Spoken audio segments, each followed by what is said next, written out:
Encryption technology is important for safe and private messaging on the internet.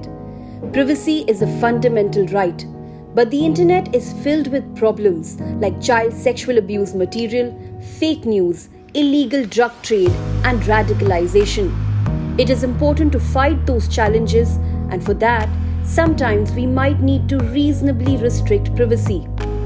Problem is that just like a telephone which is used to connect with distant families can also be used to threaten citizens, the internet, which is used for education, is also used for illegally buying weapons.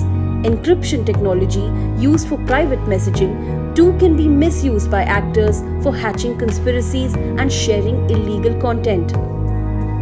It is for these reasons many governments are thinking about weakening the protection of end-to-end encryption technology. But weakening that protection is a violation of privacy, which is a problem in itself and not a solution to the problem. Many experts argue that there is a better way.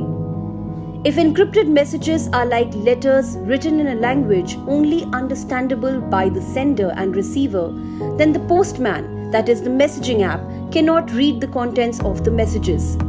But the postman can still read the address of the sender and receiver, the time it was sent and received, and its weight. All these are called metadata. These may also include the profile picture, status, and registration details as well. It is not the content of the letter, so privacy of the users is secured. But if the user is conducting any criminal activity, then the postman can hand over the metadata to the police on the presentation of a legal warrant. This is an effective way to catch criminals, as stated by Europol in its report, which says that access to the contents of the letter is not the main challenge. It is the tedious MLAT process for accessing metadata from tech companies, which needs to be streamlined for a steady process. We must be cognizant that we do not ask platforms to collect too much data in violation of the principle of data minimization, leading to the violation of user privacy. Proposal to fingerprint each message and store a copy of the same violates this principle and renders users insecure. For instance, having fingerprints of two chats between a person with a counselor and another with a family law practitioner could leak out private family matters.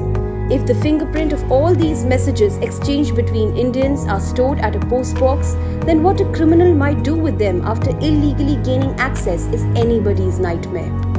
Do we even need to fingerprint messages? Law enforcement's ingenuity can really solve a lot of crimes, and the tools that law enforcement has today actually make surveillance much easier of a suspect.